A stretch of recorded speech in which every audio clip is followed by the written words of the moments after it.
Welcome to The Last Breakfast. Please enjoy the video. In this video, I will explain how to open your Kia Sportage bonnet. First, locate the primary release lever inside the cabin, usually found on the driver's side, near the footwell. Give it a firm pull. You'll hear a click as the bonnet unlatches slightly. This initial step is crucial for accessing the secondary safety mechanism. Once you hear that click, you're ready to move to the front of your vehicle for the next step. Now, stand at the front of your Sportage.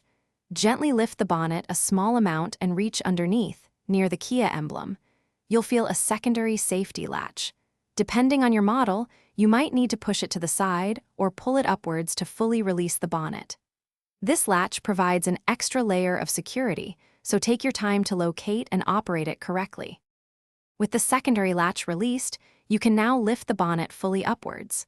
Most Kia Sportage models use a support rod to keep the bonnet open. Locate this rod, usually found clipped to the underside of the bonnet or near the engine bay. Carefully insert the end of the rod into the designated slot to secure the bonnet in the open position. This ensures your safety while working under the hood. To close the bonnet, first remove the support rod and secure it back in its clip. Then, gently lower the bonnet until it's about 6 to 12 inches above the closed position. From this height, let it drop to engage the primary latch. Avoid pushing down on the bonnet, as this can cause damage. Always double-check that it's fully latched by gently pulling up on the front edge. If it's not secure, your Sportage will warn you. Also, remember to check the description for a great book that can truly change how you think about money, as well as other deals.